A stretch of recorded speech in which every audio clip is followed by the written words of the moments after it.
This is not your normal discussion where we talk about the hard topics uncensored and unfiltered. This is not your normal discussion where we talk about the hard topics uncensored and unfiltered.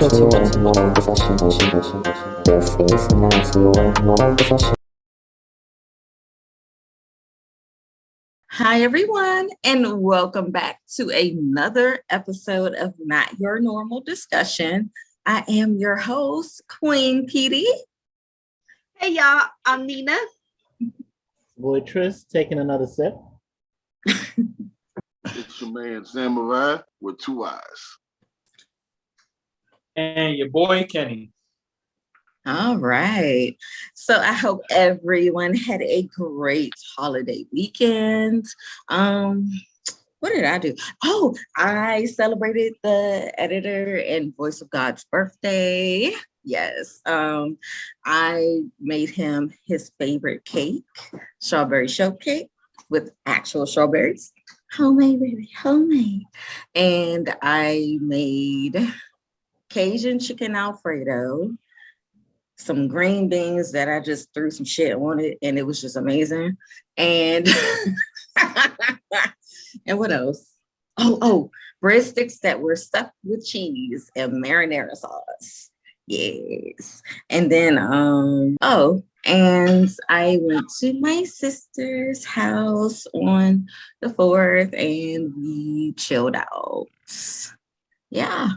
And we watched fireworks on her lawn in the field. All right. So Friday was my birthday, and I went out to the club for the first time.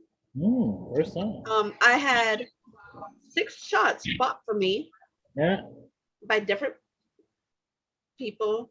I actually went to, it was a gay club because my friend wanted me to meet her girlfriend or potential. And I had a lot of fun.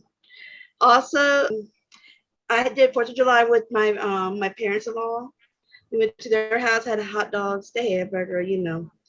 I wasn't really feeling the whole celebration, but I went for free food yesterday.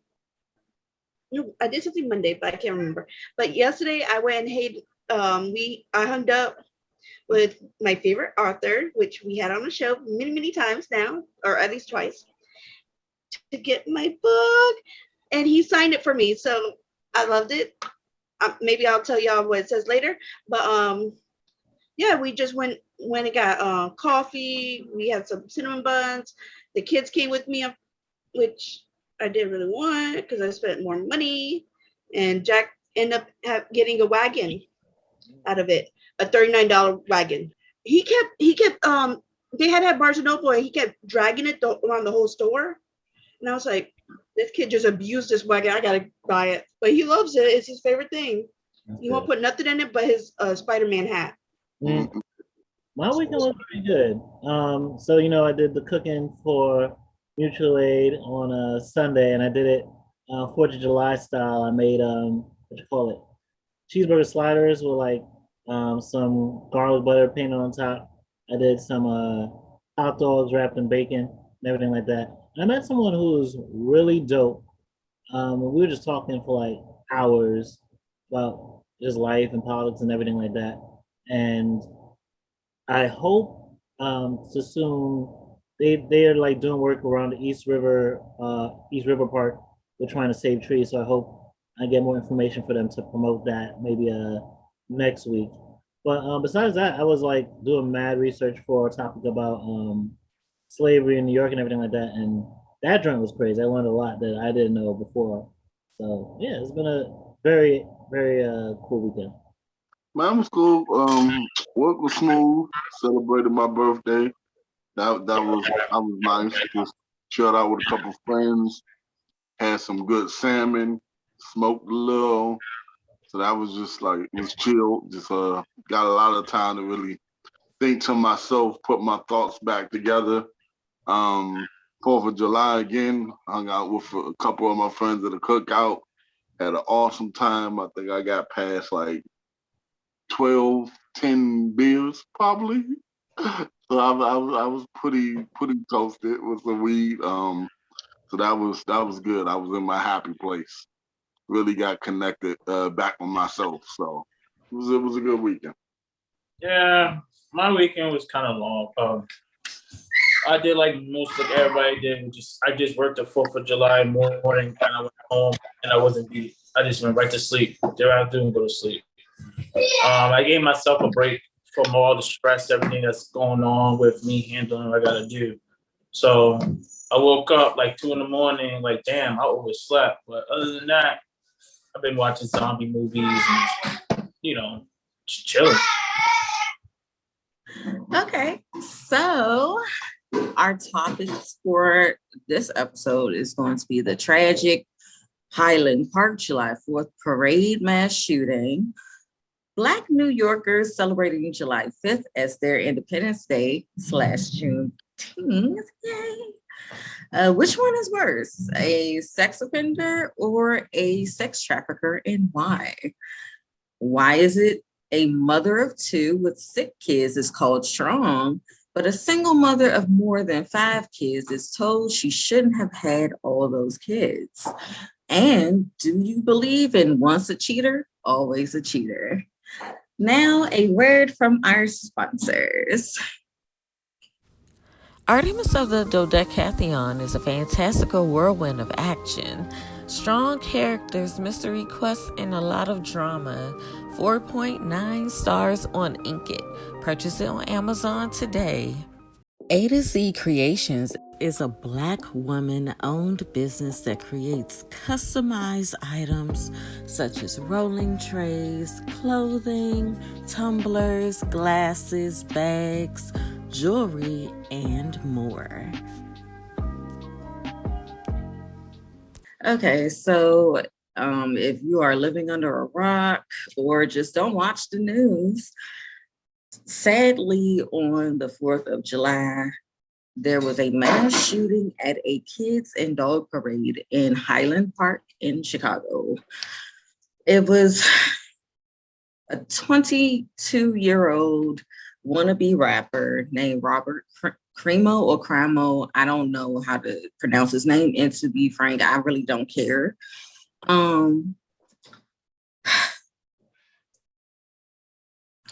Why is it that these young kids are getting their hands on these high-powered military-grade weapons? This, actually, to be honest, these shouldn't even be sold in stores at all, not in like no gun shops, no gun conventions. And I get that, but no, they have strict gun laws in Illinois, don't they? Or at least in Chicago, I believe. In the nigga part, but Highland Park is the suburb. You said the nigga part. Well, yes, the nigga part is strict. My issue is he really got on a rooftop. It seemed like he was trying to copy the guy here in DC who was shooting out of his apartment window at the school, if you guys remember that earlier this year. So he had been using his YouTube to do these music videos that were very graphic and showed like him killing people. And he was a Trumper. And he was on forums posting like really negative things about Asians, Black people. He said, let's get rid of all the Black people. He said he wishes he could gas Asians or something like that. And it was bad. But he killed 7 people. 1 person died yesterday, which was Tuesday. We're filming on Wednesday. And he injured, I believe, 31. Because they said it was like 45 people, technically. Yeah. So you shot kids, sir. And old people. A man in a wheelchair who didn't even want to go to the parade got killed. So it was just, it's so sad to hear that he didn't even want to go, but his caretakers wanted to take them, and this is what happened. I saw the live video, I've seen the pictures, and definitely carnage. And someone said that they were trying to like run, and all they saw were like bodies that were blown up basically from the bullets. And this is not something that people should have to see and encounter just by celebrating a holiday that they celebrated their whole entire lives. So does anybody have anything they want to add to this? I was gonna say, did you see the thing about the kid that was left abandoned because both his parents ended up being killed, and he's only like 2 years old? Yeah, I think the lady, she said she ran and picked him up because she saw him either under his dad, that was like he had shielded him. So yeah. I mean, it's getting to the point like what new can you say about these situations? Like, we have the same debate, and Illinois already has like a red flag law, so it's clearly not being enforced. But like, let's not forget too that like dude's father ran for mayor as a pro-Trump Republican. The police said they've had interactions with him before. The dad has told close associates that you know, he's had emotional problems, and the police were able to apprehend him like without any incident, like without having to fire a shot. Meanwhile, you have that situation I forgot where with Jalen Walker, where they fired like for a traffic stop, they fired like 90 to 100 shots at him, shot him 60 times, and still handcuffed him after he was dead. Like you have like, and it's like the two sides of the coin for white supremacy. You have like on 4th of July is becoming a bigger holiday for white nationalists to go out and march to show their presence. And then you have this guy, and who knows if others will take up the call to like do mass shootings on 4th of July, because this wasn't the only incident where people had to run for their lives because of gunshots. There was something in Philly like that. And then Joe Biden is like, hey, I signed a law, but if you want more done, go out there and vote. And it's like, this is why 71% of the country doesn't want you to run for re-election. This is why, like, motherfuckers, you're gonna lose like shit in the midterms, and like people are telling you, don't fucking run, bitch. We'll take anyone over you, because no one is acting like lives are being lost. Like people literally don't feel safe at parades and churches, and schools, anywhere, and we're just treating it like it's normal because it's become normal. Yeah. Oh, there was also a mass shooting in Missouri for I believe a parade as well. And I was gonna say, this is like, I don't know if this one particular, but like we're only halfway through the year and we have already hit our 300 mass shooting. And I'm gonna start calling these terrorist mass shootings, because it's to strike terror in the hearts of people. Yeah. Oh, the thing is that I swear, every time we have our we're recording something about somebody getting shot. It's ridiculous. We should not have to each week. What's the next shooting? Where is it going to be at? What city? How much do you guys want to put a bet on it? Like, that's just like, it's like Tryst said, it's something normal now. But the little boy who lost his parents, they were able to find his grandparents. And the city with the community and everybody are going to help them raise him. And on top of that, he has already, the community, they did a GoFundMe page for the little boy. He has millions raised already. Millions. Millions? Millions. Oh my. I was like, what in the world? He has $2,284,340 raised. Their goal was already $500,000. That way to help the grandparents, with the raising him. Because, grandparents, they don't think about that, like that their own kid is going to die and they're going to have to take care of this grandbaby. Yeah. Because most of the time, the grandparents are older and they're either still working to pay off their house or whatever bills or debt, whatever they got. And then they're like, we don't got no kids to worry about anymore. We all the money could go towards getting us out of debt or making us better or go on vacation. And now it's like, oh, they're not like saying, oh, now I got to take care of my grandkid. No, it's more of, well, this is unexpected. Yeah. You got to plan 2 funerals and raise this boy from 2. It's not even like teenager where, you know, he can go get a job. So I'm just hoping when they do raise this child, they raise him with lots and lots of love and make sure that the hate that happened here does not trigger him later in life to do the same kind of act, to want revenge. So that is what I'm really hoping for. What do you guys think? To be honest, doesn't faze me at all. It's normal to me. You know, it's sad, but it's true. That's not normal. Around, it's always a shooting and this, and it's like it's nothing new to me. No matter what we say, what we want to get done, and ain't nobody gonna try to hear us. It's just like we just wasting our time, wasting our breath. We can say we want to say, but it's not. I wake up and I be like, I bet you's another shooting. Oh, somebody got killed. Oh, that's natural. Sorry to sound like a dick, but it's just what it is. It's normal. You don't sound like a dick. Not at all. Normal. It's understandable. I feel, but you know, I feel bad for the kid. That, like, because I told y'all that I talked to Jaden, and he was talking about how the government is actually trying to divide all of us. Because at the moment, because they took away the row, now a lot of females are pissed off at men. So that's a division. Because, oh, you guys don't have to carry no kid. But it's not.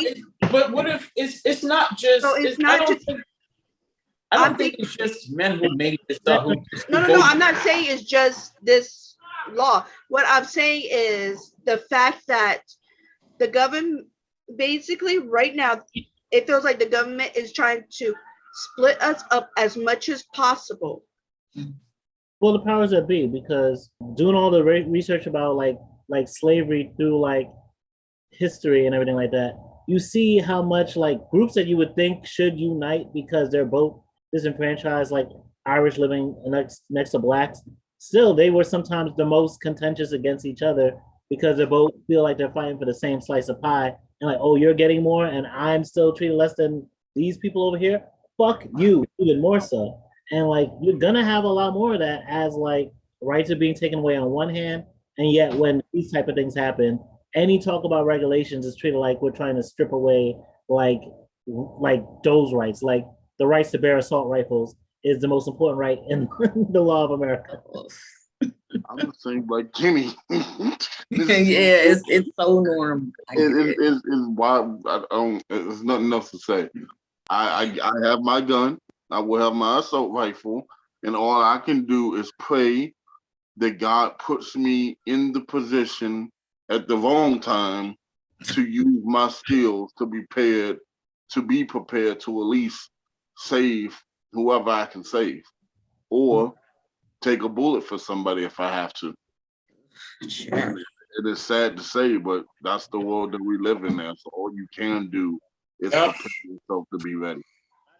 I'd be surprised everybody, parents start to get their license to carry. I'd be surprised when it comes to that. Like every parent gonna have the rights to carry, because I have little ones. So I'm well aware of what's gonna happen in the future. But my kids don't, so I am gonna be their number one protector. So it is what it is. At the end of the day, it's sad that you kill somebody, you take someone's life away. It's like playing a video game, playing Grand Theft Auto. Boom, you're dead. That's it. Call of Duty. No emotions. Forget it. I don't care. Keep it moving. That's how it is nowadays. But see, like he was so indoctrinated that he. They say he has a manifesto. I'm trying to find it, y'all. Y'all know I know how to find these manifestos now. But, they said it's encrypted. They're decrypting it. They're trying to decrypt it. So all I know is the next guy that want to be crazy, you better pray to God that I'm not there and I'm not strapped. Because if I am, I'm coming for your ass. And hopefully I get you, because I'm gonna make sure I put a bullet right in between your damn eyes. Wait, what about the booty cheek? It was by a trained motherfucker. Booty cheek. Get the booty cheek too. Get a booty cheek too. Shoot him in the just for shoot him in you. the booty cheek. I mean, that's personal. Shooting somebody in the booty. I'm telling you. Y'all But no, got John Wick training then. but in all seriousness, I feel so bad for all the victims, all the families. Like the fact that a man had to throw his 2 kids into a dumpster. Like, Smart thinking though. yes, very smart thinking. That's the training I'm talking about. Very smart training. Yeah. And one person was like, they were running with their 2 kids. One is disabled. He fell out the wheelchair and the youngest child picked him up and they kept going. Like this, nobody should have to go through this. Like this is just absolutely ridiculous, which is why I told our editor, I'm homeschooling my kids. I'm homeschooling them. They will not be going to a regular school. Okay. Nope. I'm homeschooling them. I don't even know if I want to take them to parades. Like, this is absolutely ridiculous. Like, they have to do something about this. See, they're not going to change anything until somebody starts shooting up, you know, the, like, no, actually, didn't Scalia get shot in his boot at a baseball game? So, see, they don't even care about their own Supreme Court judges. So how can we even think that they're going to care about the regular people that are getting shot? How are we going to think that? Okay.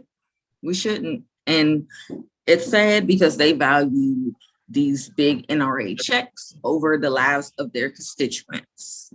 So let's go to our first commercial break. Artemis of the Dodecatheon is a fantastical whirlwind of action, strong characters, mystery quests, and a lot of drama. 4.9 stars on Inkit. Purchase it on Amazon today.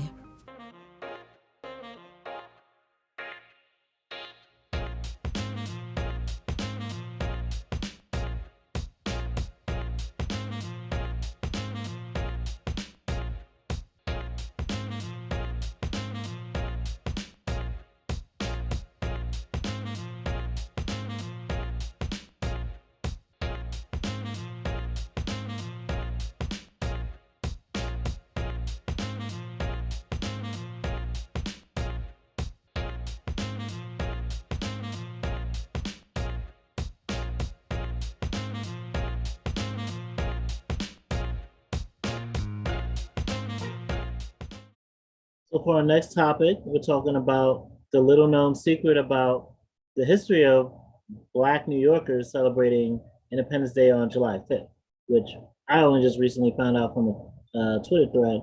But like, it made me research like a lot of the history of like slavery in America, because when you think of 4th of July, there's already people who already were like, man, fuck this holiday. Fucking when they got free, when they won their independence, we wasn't free on some Frederick Douglass shit. 60 years, 60, 70 years ago, we didn't have the right to vote. We didn't have the right to live where we wanted. We didn't have the right to marry who we wanted. But like when you look back and you see like, you think about slavery, you think, oh, the South. Yeah, sure. And when you think about New York, everyone talks about it like it's the financial center and the cultural center of the world. It's so diverse, all this stuff.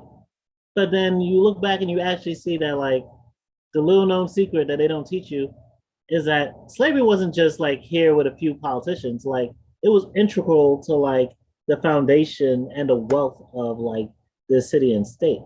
Like when we first bought it, or like when the Dutch first came and basically used counterfeit money and swindled goods to get the sacred land from the natives, they used slaves to clear out the forest of Manhattan Island. They used the slaves to build a wall to keep natives out, and the slaves had to live outside the wall on the land of the blacks. And then when the English came and took over the colony in like 1664, that area, that wall, became Wall Street, and that became a huge hub for where slaves were being sold. Like literally where I'm living in the Lower East Village, Lower East Side, and everything like that. Like this was like a center for like human trafficking. And like slavery was so big here that like the only like city that had more slaves was Charleston, South Carolina. Like at one point, slaves made up like 20% of New York's population, and like 41% of like all household owned slaves. And then even when like during the American Revolution, Americans fighting for freedom and independence, like when the British came and they took over like New York, they were actually promising slaves, hey, you fight for us, we'll give you freedom. And two of George Washington's own slaves escaped to New York to fight. And then when like Americans won, yay, and we no longer had a promise of like freedom, the British still negotiate for 3,000 slaves in New York to basically get their freedoms, and they helped evacuate them to Nova Scotia. Like slavery in New York was that bad that niggas fled to Canada to be Drake's ancestors, because it was like they were so trying to regulate slavery here that like you couldn't even like have a group of like more than 3 slaves together because they were that scared of like an uprising. And so like you just look through history, there was times where there was fires and they like executed a bunch of slaves for shit that had nothing to do with them. And then even when it came to like freeing slaves finally, like in 1799, they were on some like, oh, let's gradually abolish slavery. And so they had the children of like any child that was born a slave from like July 4th of 1799, they would have to work 25 years if they were a woman and 28 years if they were a man. And then they would finally get their freedom. And originally, like their mothers would like still be slaves. Anyone born before that would still be slaves for the rest of their lives. And they would just be called indentured servants now. But they eventually got their freedoms. And then when it came to fucking actually, because like even with like slavery being abolished in like 1827, New York was still benefiting off of like slavery in the South. And like slave owners could still come up with their slaves and slavery would still be recognized for their slaves. And then when the war was happening, like it was about to kick off in 1861, the New York mayor was actually talking about New York should succeed with the rest of the South, because how else are they gonna pay us back for all the millions we invest if they're basically a whole other country now? Like Domino Sugar, Tiffany and Co., Citibank, some of these institutions will not exist. To this day, rich ass institutions will not exist now to what they had if not for slavery. And one of the biggest things that like really put it together for me was, I'm trying to remember this one incident that happened in 1863 where, because Lincoln put up a draft for like fighting for the Civil War, a mob, mostly of Irish people, but of white people in general, went and killed 100 people, mostly Black people, and burned over 100 buildings, including a Black orphanage. So like, there was a lot of blood in these areas that you think are so diverse and free. And that type of violence is exactly why Black people stopped celebrating, or especially during like Prohibition era, stopped celebrating Independence Day on July 4th, because white people will go out and look for Black people to attack. So instead, they started celebrating on July 5th, like especially during Prohibition era, like temperance era, with like tea and oysters. So for me, I think that might be something I want to start exploring. I might want to start exploring some of these sites that I didn't realize have like bodies buried, that like, and so much history that's completely whitewashed and no one even talks about it. So it makes me curious, what did you guys think from all the things you learned from studying this, and what does it make you want to discover about your own city and your own state's past? Drake's ancestors. Central Park. I want to learn more about Central Park because it actually be a Black community, but it did just have Black, but it had the poor. Yeah. And they took and it was actually land that belonged to these people, and they just took it. And the park's beautiful, but that land could have been. Yeah, that land was people's homes. And they killed people from it. They burned the houses down with the people inside it. They did a lot of damage. And I think I remember that I was reading an article about it or watched something, and they're actually like going through and digging up parts of Central Park, because they're finding more and more artifacts, and I think they actually found bones. So I'm like, that, and I never knew that Central Park was actually, I thought it was just a park and they just built around there. It was like, oh, it's pretty. There's Yeah. at least a little bit of green in the city. You'd That's be what I thought. But like I said, I started doing more research because I was born in South Central, the Bronx. I was only there for about a month, and then I went to Puerto Rico. But I wanted to learn a little bit more in New York, and because I have a lot of family there, and learning about that it's upsetting because I never knew. Like, and at least in the South, you at least know some degrees of your history with slavery. yeah, It's still harsh the way they treat Black people, but once I learned so much of this, I can start connecting the dots on fucking stop and frisk, like how harsh the NYPD is when it comes to Black people. There's just so much that makes more sense. Like, and what you said about Seneca Village with Central Park, like I think a reason they did that was because like they were starting to take away the requirement for white people to own land for them to vote, and they were requiring that of Black people. Yep. So when Black people were that was another reason. they could technically vote. Yeah. And so, yeah. So like the Central Park thing is just, yeah, they had another another one that they did as well. I believe it's where I was about to say Alcatraz, Lord. What is that jail? I believe it's Rikers Island. That was actually a Native American settlement, and they stole that from them. Y'all didn't know that? See? How about that? Rikers, yeah. But yeah, I believe it was Rikers. If it wasn't Rikers, it's another island. They took it from them, basically.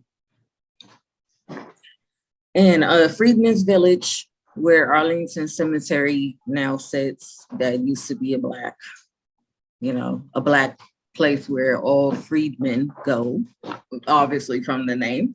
But yeah, it's really sad how our history, we don't really learn much of this kind of stuff unless you go to like certain schools. I'm gonna be very honest. Unless you go to certain schools, you will not know this. You will not know any of that.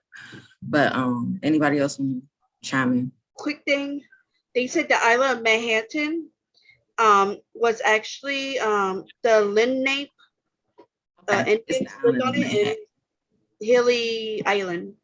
So I didn't even know that either. That's it. That's the one. Okay.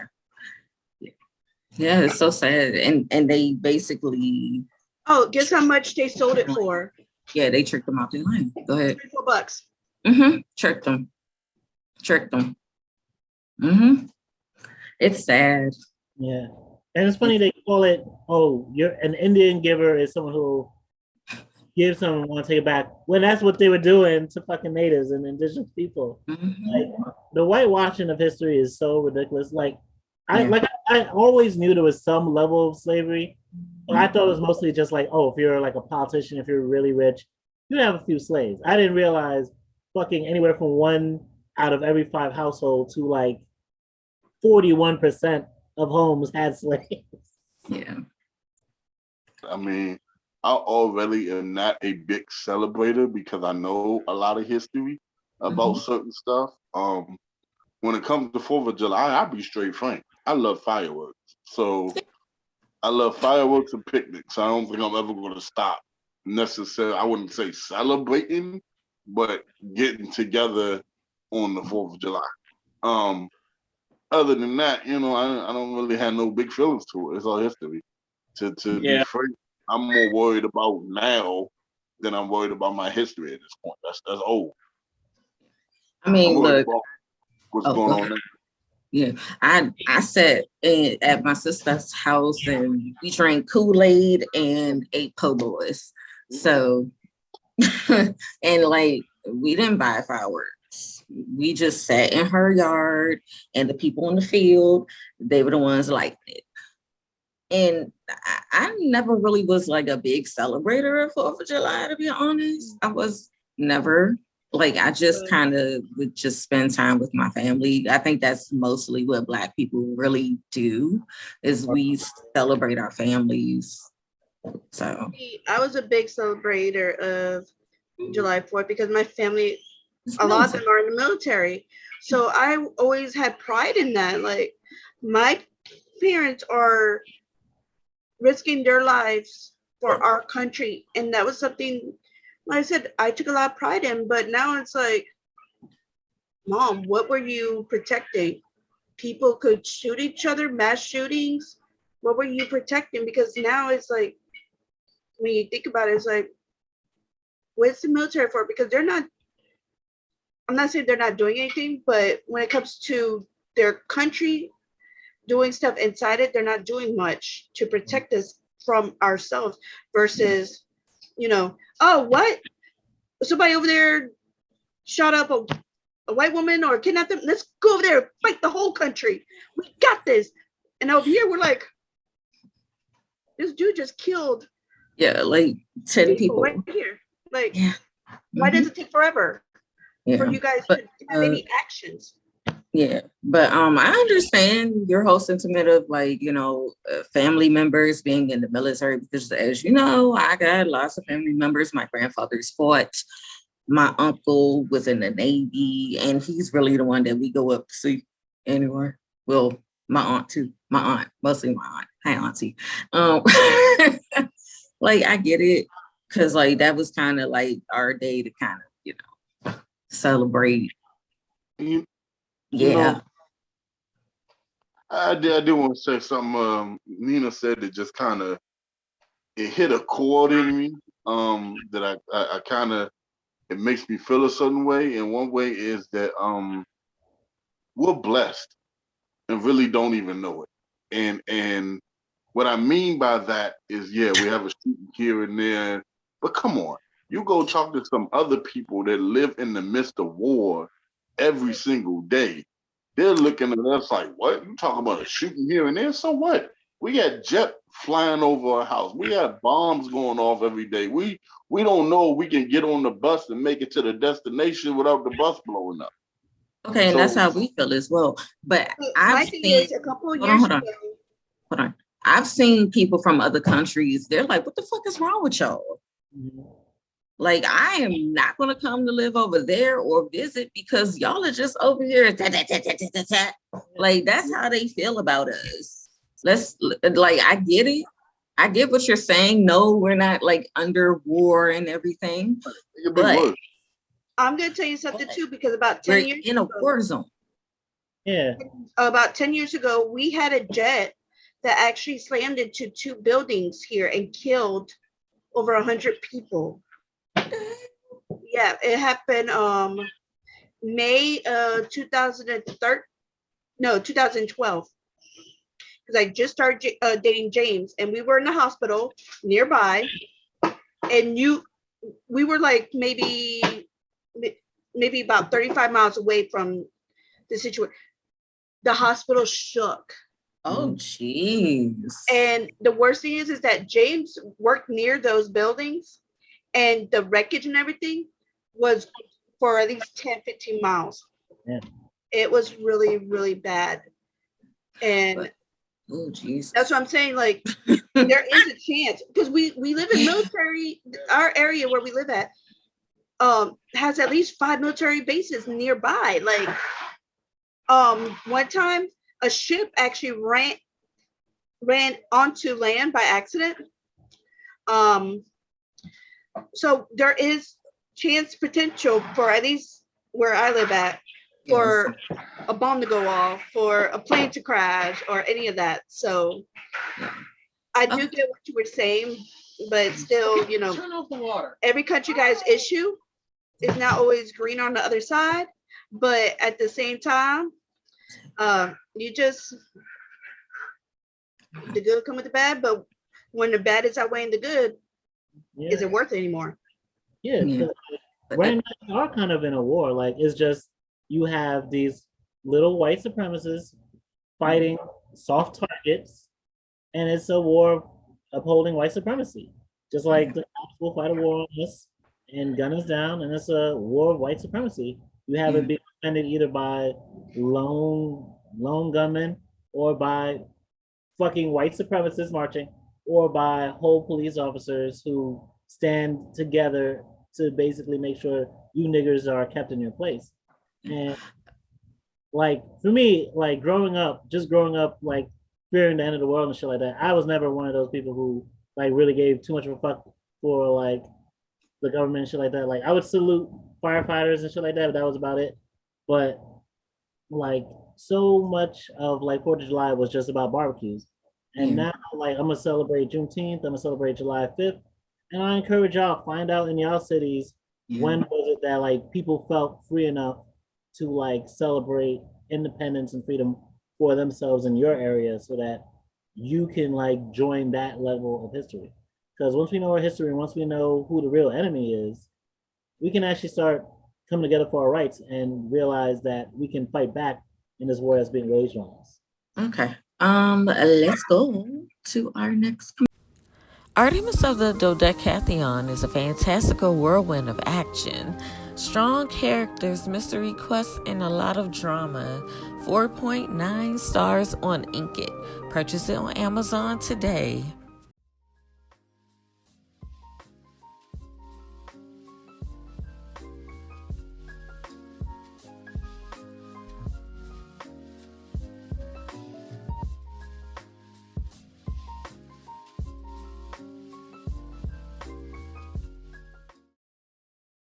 All right, so the next topic is a topic that a couple of friends, with me and a couple of my friends were talking about, and it was about which one's worse, a sex offender or sex trafficker.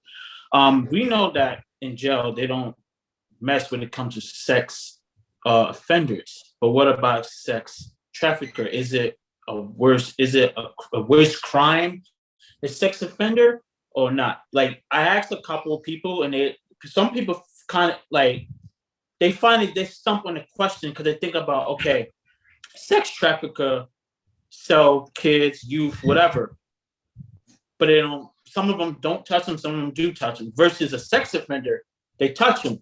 But when they both get released, do you like? Is it like? How can I say it? It is a debate. Whereas though people look at both of them kind of like stay away from my kids, my family, but some of them feel as though like maybe a sex offender is worse than a sex trafficker. Maybe a sex trafficker is worse than a sex offender. Just like R. Kelly, he went down as a sex trafficker, not a sex offender. And he only did what, 30 years? 30 years I think? He's going to do 30. Yeah. Yeah, but I think he got 2 more cases open. But if he was a sex offender, I think he'd get more time than a sex trafficker. So that discussion, that topic is kind of hard to think about. It might trigger some people pass or anything like that. So what do you guys think about it? So I think that a sex trafficker is way worse because, like you said, they kidnap, they sell, and they rape, and then they give you to other men to be raped, and they, your family is looking for you. Like the reason that R. Kelly got so many years on the charge of being sex trafficker is because he's also getting kidnapping charges. So I know that some sex offenders have killed their victims, but sex traffickers, once the girl is used up and can't do anything anymore, they kill them. And that's it. And their families never know what happened to them unless they do find them like that family did. I believe it was in Texas where the girl was snatched from, I believe, a baseball game. Yeah. And the parents were looking for her. I think she may have been gone for maybe a month. And they found her because they found a posting for her. And she was just like, what, 14, 15? So they're way worse because they're literally pimping people out against their will. And this can go on for years, if they're not found. I commend Ashton Kutcher for doing the work that he is doing with, finding sex traffickers and stuff like that because of what happened to a girl that he was dating. And I definitely commend him for that, because even though he don't take baths, but he cool, even though he don't take showers, but you cool. Sex offenders, yes, they can traumatize, their victims, but those victims can more than likely see another day. And they also can get therapy. Not saying that people who are sex trafficked can't get therapy, but most of the time you really don't see them getting it. You don't. Their mind is fucked. Like Centoya Brown and what's the other girl? What's the other girl, Tryst? What's the other girl? I know you know her name. I know there's a recent one, but I can't remember her name. Yeah, it's another girl who needs to be let out of jail right now for killing her sex trafficker. But anybody else? Isn't that light-skinned girl who came out of jail too? Killed That's Centoya Brown. Yeah. Mm-hmm. My thing she got married when she came out of jail too. What? I heard what? Oh yeah, she's married to one of the 702 girls' ex-husband. Yeah. But I believe they got married while she was still in jail. Yeah. Yeah. My thing is that with sex. Go, Jack. I'm doing my show. So for me, where I live at, we are the second. We're on the top 2 of sex trafficking areas. The only place that finally beat us was Miami. Oh. Can you believe that? We're Virginia Beach is Tidewater area, which is 5 cities really close together. We are number 2. I think we're in the top 10 in the world. We're actually on, yes. It's so bad because we have this shipyard, which has a lot of containers and a lot of people, that's one way for them to get these females, males, whoever they could get into it. They also drug these people. So it's not just, you're not just getting raped and you're not just getting, but you're addicted to these drugs because they make sure that you are on the highest. Yeah. Where you have to rely on them. Mm-hmm. Not only that, but they threaten you with, we're going to kill your family if they find out. Yeah. So a lot of them stay because of that too. So not only are they drugged to where they're dependent on these traffickers, but they're also threatened that their family would die because some of the people are kids that run away from home because they didn't like what mom and dad, but they still love their parents, but they just, you don't want to give me money, you know, over privilege. So they take those kids because, we'll give you a house or we'll give you a place to live. We'll take care of you.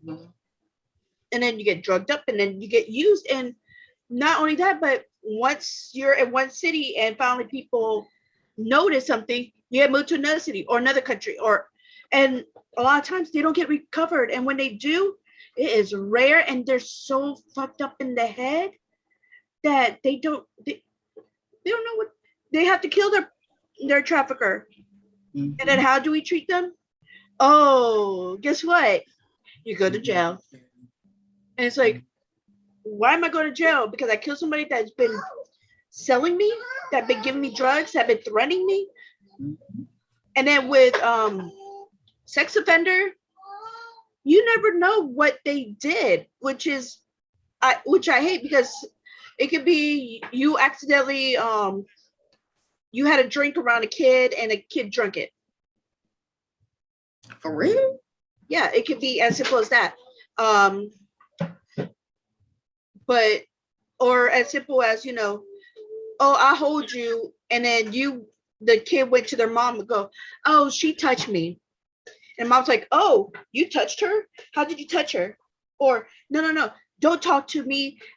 My child said you touched her, so you touched her. It's like, I just picked her up so she doesn't fall over, or she fell and I picked her up. It'd be as simple as that. But they don't tell you like 100% like what your crime is. So when you're labeled sex offender, that's for life. Around where I live at, they do background checks, federal background checks, to make sure that nobody that lives here is a sex offender, because we have a lot of kids in mobile homes.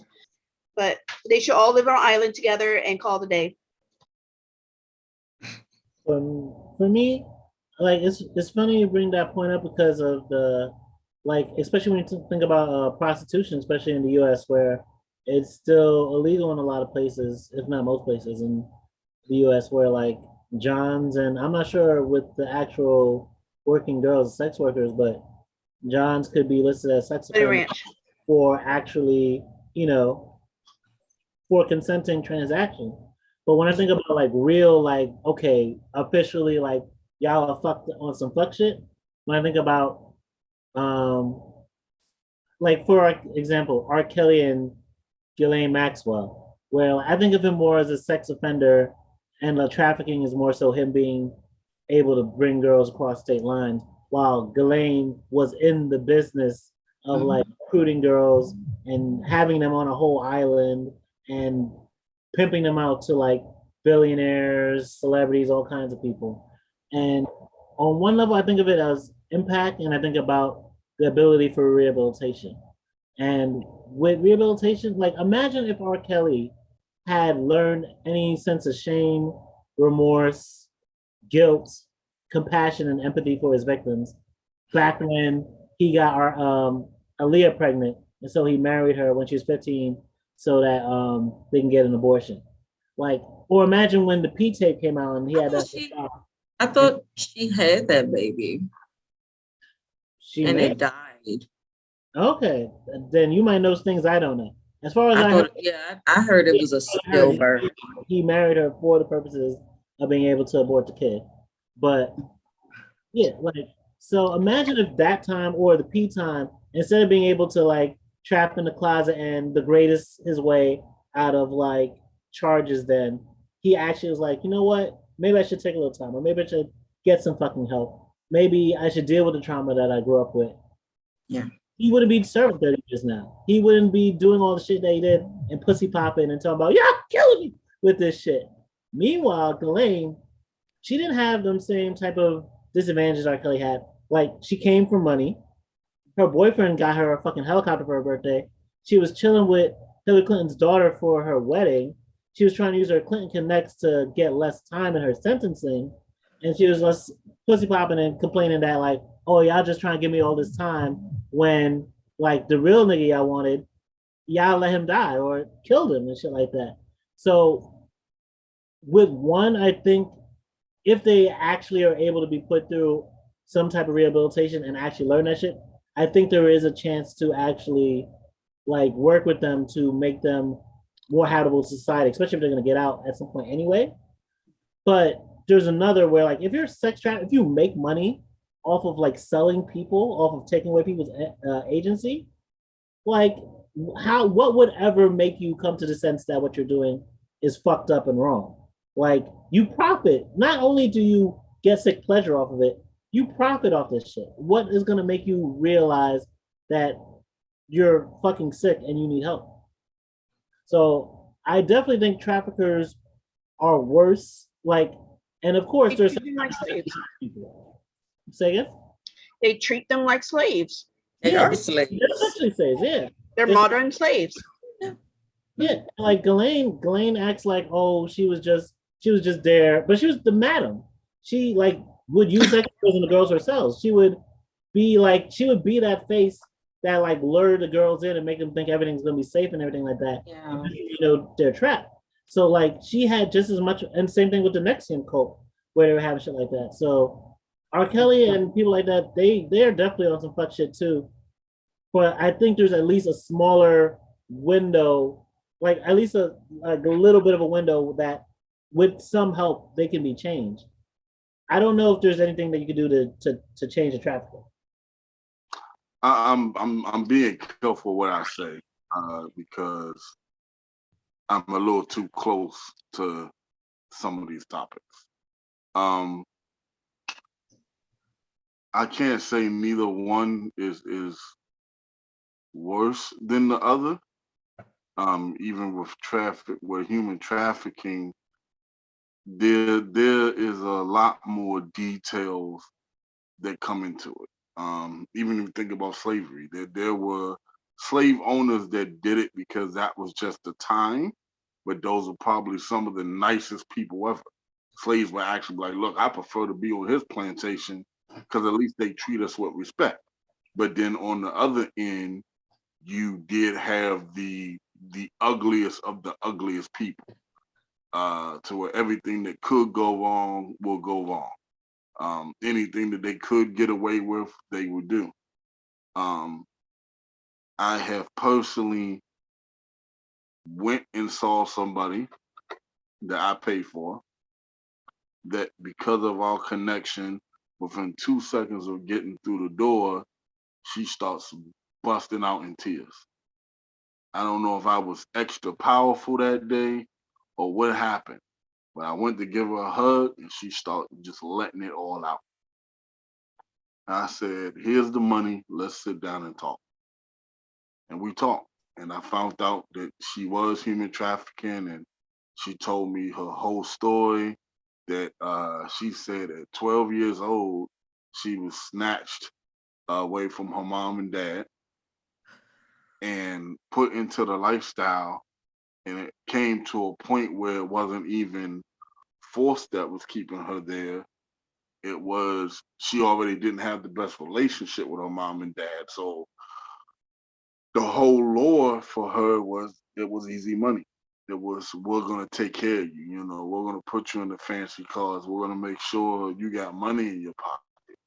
You know what I'm saying? She didn't have her first, say, rape situation until she was 2 years into the game.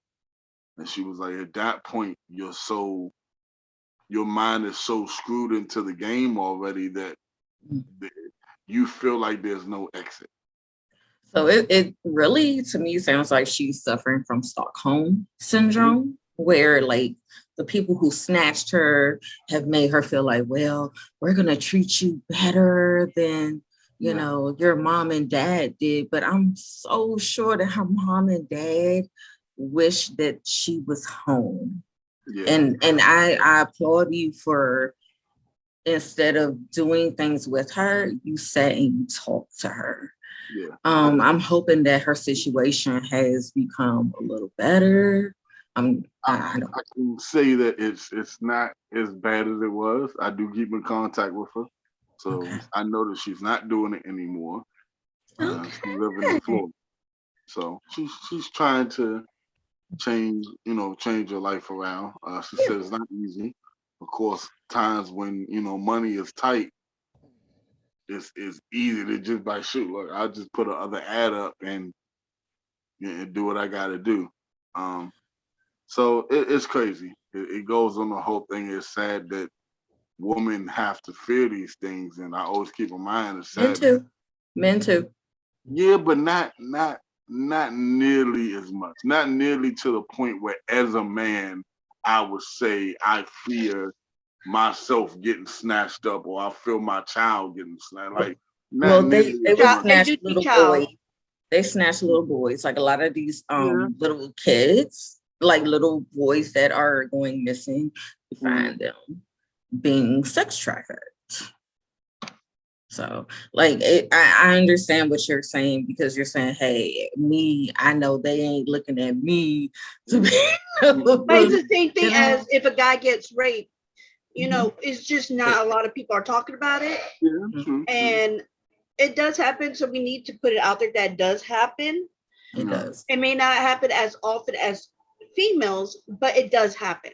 Yeah, it does happen but when men do get raped, people laugh and say, and they think it's joking. Some people think they're joking. Yeah, because there's not a lot of information. Because not too many people come out about it. So when we do hear when men do get raped, we're like, really? Mm-hmm. Because we don't like, really. I'm like, shit, let's go to the damn police station, honey. Right. Yeah, but when you like hear the news, rape, no matter what it is, you know. Right. And that's what has me on the fence, because I'm on the fence of let them sit in jail or kill them. You know what I'm saying? Killing them feels like it's the easy way, and then you just kill them and they done. Keep them in jail for the whole year. I mean, for the rest of their life. Keep them in jail. Keep them in a small, very small, confined, dark, wet, moist. I just put them in an electric chair. Just let them rot there, and then give them the same exact food they give their people. Just give them enough bread and water to survive. Nope, put them in an electric chair. And every day. No, I don't want none of that. I want them to suffer for as long as possible. If they get a cold, let their body figure it out. You know they can kill themselves, right? You know they can just ram their skull to the wall. You know that, right? In a padded room. Yeah. I'm not. They don't give padded rooms to prisoners and rapists and all that. It's still like brick wall. It's like hard wall. Solitary. Because they know that they'll like. R. Kelly was on the suicide watch for a couple of hours. So now he know how it feels. Someone's gonna piss on him when he's in jail now. I mean, he's been in it for a minute though, but he definitely stepped in the closet. Murder or and the torture, because if you get the state cop, you see what they do with that. It ends up with officers killing and raping people on the damn street because they feel like they're an extension of the justice system. But I do feel like, again, like actually holding the powerful people accountable, locking them up, not letting them get their user connections to get easy shit out of it. And I'm not gonna cry over what's happening to Ghislaine Maxwell or R. Kelly, but if the system actually addressed like the legacy of like slavery and fucking trafficking and fucked up shit that's happened in this country, then we would have better solutions to like the shit that is gonna happen even more now that we got rid of Roe versus Wade. Think about how many people are gonna have to carry like their children from incest and rape to term now. Think about how many people are, especially if they get rid of contraceptives, think about how many fucking people are gonna be born that are gonna be unwanted and left in doctors or left in rivers and shit like that. Like shit, like you think shit is bad now, shit is about to get extra crazy, and there's gonna be all types of people who are gonna be more exploitable for traffickers and for sex offenders. So like we got really ramifications of this shit. All right. So we can get more into this one after show. Let's take our commercial break.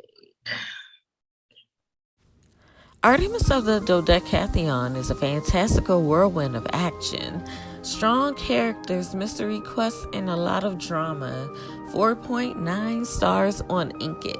Purchase it on Amazon today.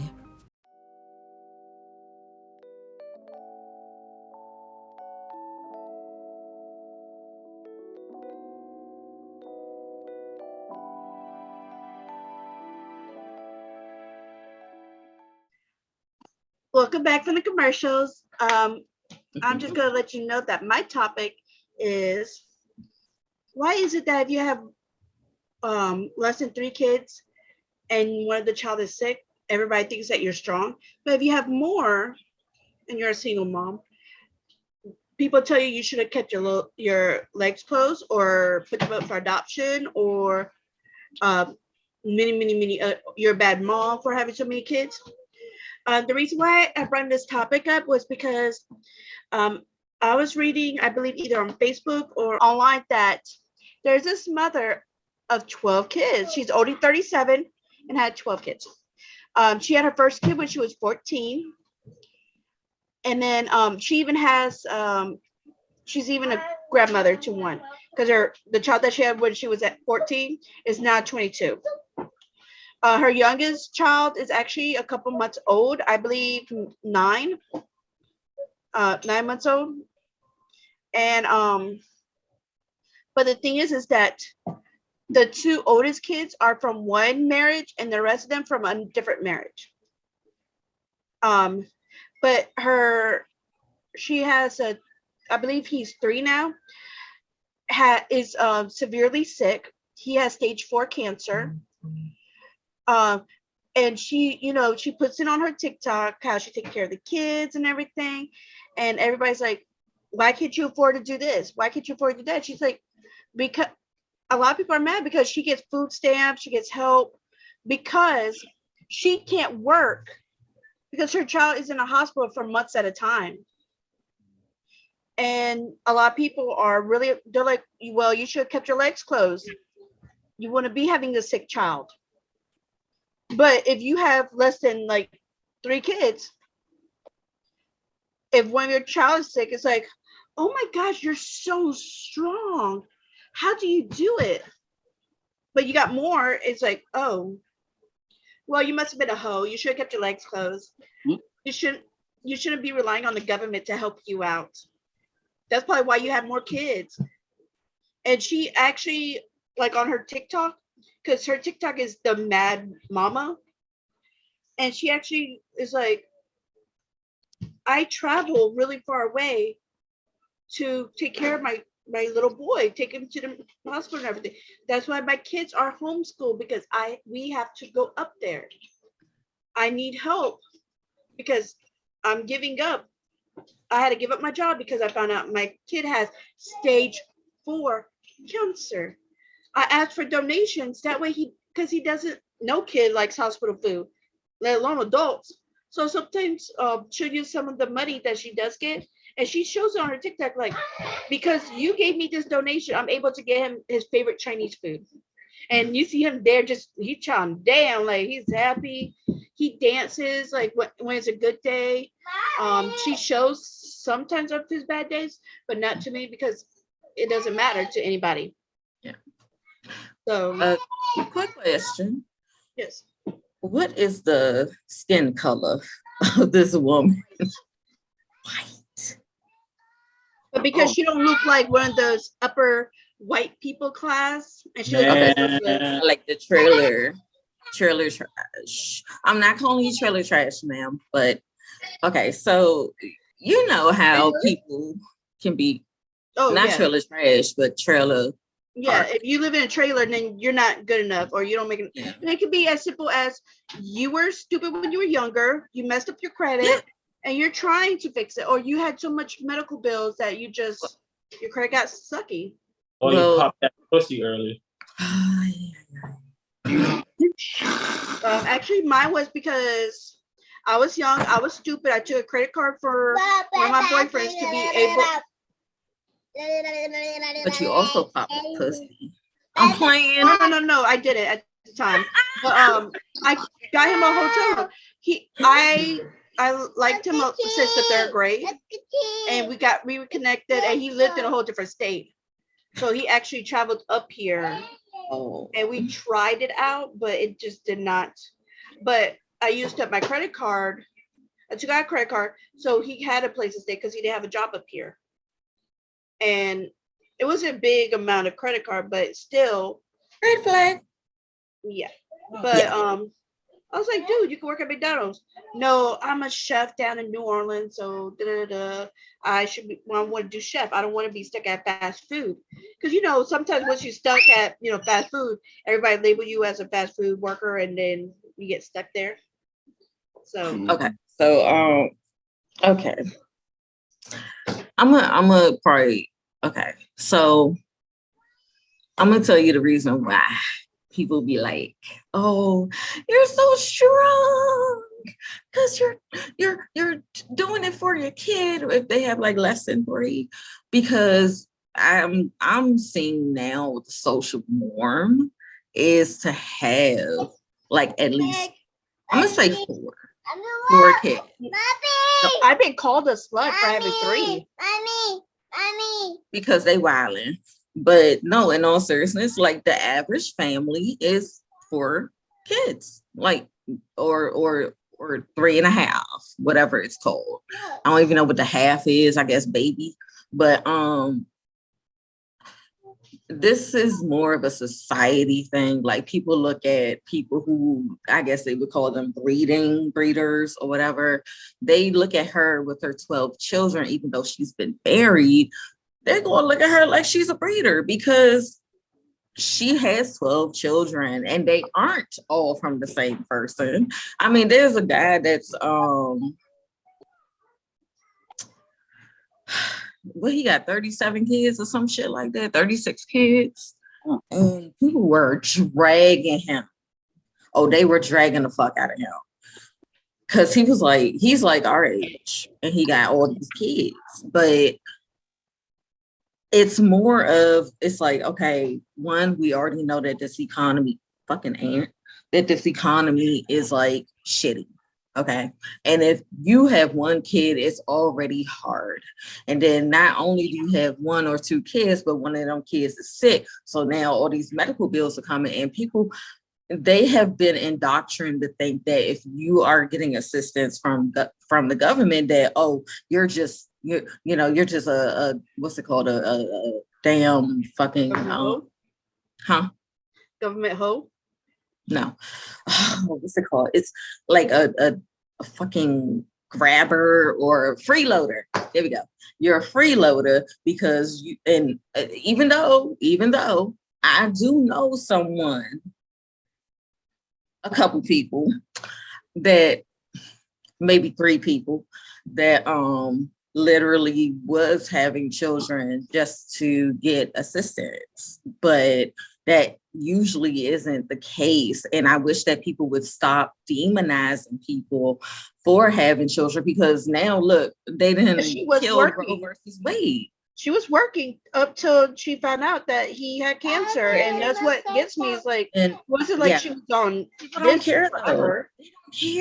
They don't care because they're only looking at what they see right now. And what they see right now is that this woman has 12 kids and she's getting benefits. And they feel like, oh, I want my taxpayer dollars to go to that and da. Like, why do you care? Like, once you pay your tax, guess what? They can't say shit anymore because you can't have an abortion. So, yeah. So what you gonna do now? That's what I'm saying. Like, now that Roe versus Wade is being overturned and states are going to be able to choose whether or not they can legalize abortion, are y'all still going to be looking at people like, and they're getting ready to get rid of contraception? So I need you guys to stop acting as if these people are just walking around popping a coochie on these penises and just magically getting babies. That's not how it works. If you don't know how pregnancy works, it's cum gets to the egg and that's it. Okay. Cum, men. Okay. Y'all, we don't just magically appear pregnant. We have to have semen. Yeah, but you got to open your legs too. It doesn't matter. Yeah. It doesn't. Okay, it does matter. Go get vasectomies.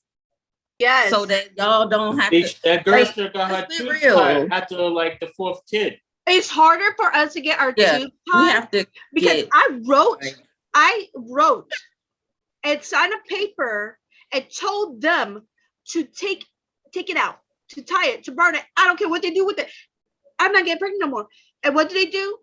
They gave me a Miranda. They gave me an IUD because that's supposed to be safer. What? Miranda. Ain't that like something for like 30 years or a couple of years? No, 5 years. 5 years.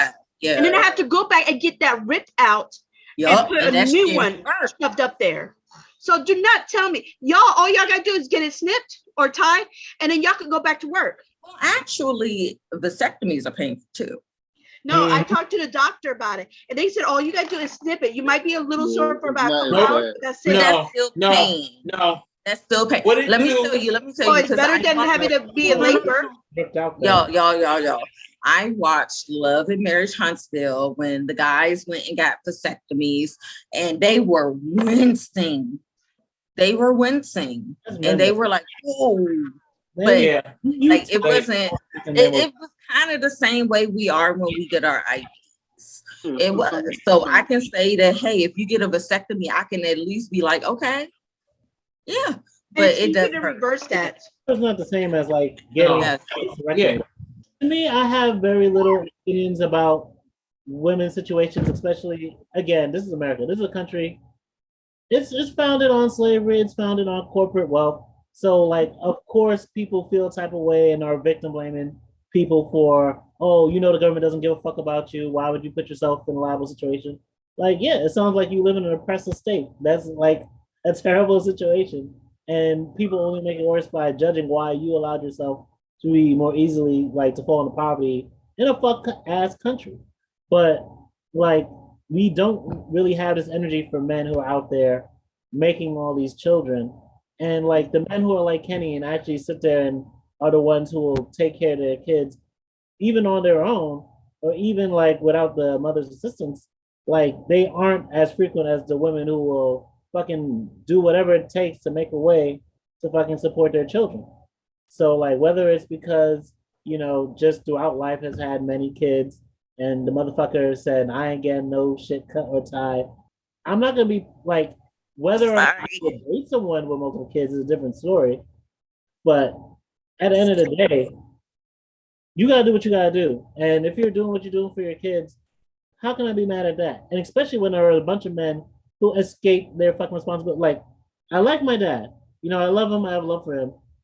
But at the same time, there's like at least 10 to 12 of us just out here existing in in the wild for no reason.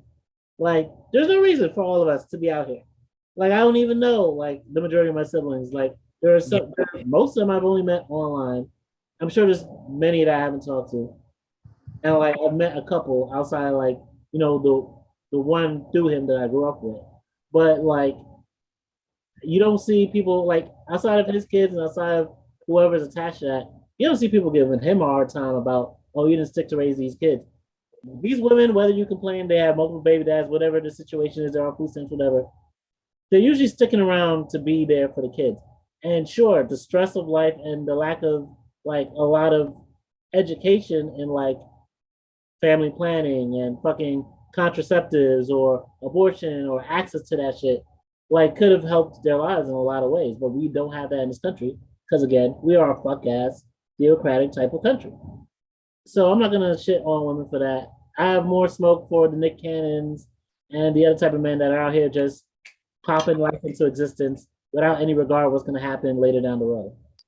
Yeah, like with guys, they could get in 1 year they could get over 365 women pregnant. While women, unless she has twins, triplets, you know, they get basically pregnant once a year. Unless it's a freaking nature, then maybe twice. But normally it is once a year.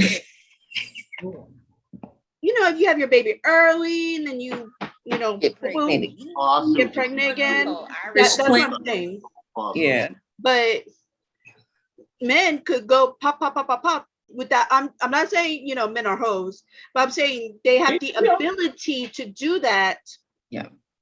But listen, we hoes. I ain't gonna like, we hoes. So don't sit there and say, I'm not saying you men are hoes. We hoes. Not all of y'all. There's some of them. So check this out. A mother who has 2, 3, whatever, a mother who, it doesn't matter how many kids a female has. If she have a kid and the kid is sick, she's strong automatically. Even when the kid's not sick, she's strong automatically. You know what I'm saying? And it's like, I always say like this, when I get into a relationship, I put it out in front. I don't want no kids. I don't want to have the fact of taking care of something that I don't want in this world. And then if you go behind my back and do it, I don't want to feel obligated to take care of something that I didn't want. And me, you talk about it and I didn't want. So you couldn't force me to be a man to something that we both decided we didn't want, but you did it out of spite and petty. You kept it. So what now? Men are stuck doing what they have to do to take care of something that they didn't want. And then some women play the guilt trip card, make you feel bad, but you already told her from the rip you didn't want it. But there are some females. That's why I'm saying guys should go get nipped if they don't want any more. Get your shit snipped. That way it protects you guys. If a girl accidentally forget to take her pill or take it late, that way it protects you guys that don't want all these extra, because it shouldn't be. But why do we have to get sent? Why the female can't get her tubes tied? Or both? Because medical, they won't let you unless you have to sign a paper. You got to have your husband sign it. Yeah. Because I had to do that. And then not only that, but you have to they will actually make you feel so bad. If you're a female that doesn't want kids and you're like, hey, can you I don't want kids. They won't do it till you at least have 3 kids or more, or you are married and your husband signs the paper with you, which I think is ridiculous because it gives him the right to your body. But for a guy, you could get yours tied. And then if you guys ever want to stop, you guys do want to reproduce later, it's okay.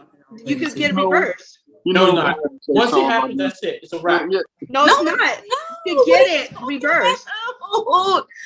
Unless you get it burnt. You know what? And that's the only way you can't get it My burnt. mom had her tubes tied and burnt. It reconnected, and she still was able to have 4 kids. 3 of them miscarriages, 1 stillbirth. But that's because she was really older and she shouldn't be having no more kids. Yes. But this is a topic for me that I kind of laugh at, because I have a message for women and males. Be mature. I'm not saying that I'm perfect, but I haven't had a lot of scares either, and I've had a lot of sex. I have sex and was married for 4 years, had sex with no condom, with no birth control or nothing, and didn't get her pregnant. I think we might have had 1 scare that she ended up not even being pregnant. Now, my pull-out game is good, but my whole point is be mature. It takes 2. So whether the male has to do what he has to do, and I will say straight up, I like having sex, and I hate condoms. I don't mind going to go get the surgery as a man to cover my ass, because I know I'm a crazy motherfucker. So I know if the chemistry is right with the girl, and if she is just as down as I am, fuck the condom. Okay, and if my pull-out game ain't as good that day, I don't need to be looking at her like, why didn't you have birth control? No, I can do stuff on my side. So I have no issue with getting the surgery out of it. But the thing is, we as people have to stop fighting each other. There is no one-sided. It takes 2 that's why I said. Yeah. You have to put the That's why I sperm said, in, but the lady still has to open her legs up. No, and I understand that, but men seem to act as if, oh, you're pregnant? How did that happen? Yeah, You're so some men, and I'm not one of those men. I hate when men do that. No, I'm gonna tell you a story. When a former friend of mine was pregnant with their daughter, I was the first to know. And I was like, oh, have the test for him, and when he gets home, you can be like, hey, look. When he came home, I was still on the FaceTime now. He said, how the fuck does this keep happening now? Yeah. Oh, yeah. Oh, mine was. And I was like, sir, because you had sex with her and nutted. Like, the fuck? Do you not know how babies are created? Oh, you should have saw James when I called him, because I took a break. I ran to Food Line, got me a thing, and I called him. I'm like, I'm pregnant. He goes, oh, okay, that sounds fun. I'm like, what? Nigga, what? What do you mean that sounds fun? He goes, good luck. He goes, it's good. Just we'll talk about it later. And I was like, did I wake you up or something? Like, did you just get home? He just got home, but he was like, he was tired from working overnight because he worked 2 jobs. So I was like, oh yeah, the whole day I was so stressed because I'm like, now, because when I was younger, I didn't want no kids, but I had Leah, and I was, okay, I'll take care of Leah. I love her to death.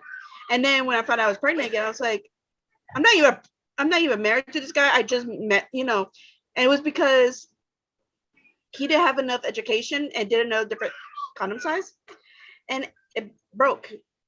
And Yeah, but it's okay because and was a blessing.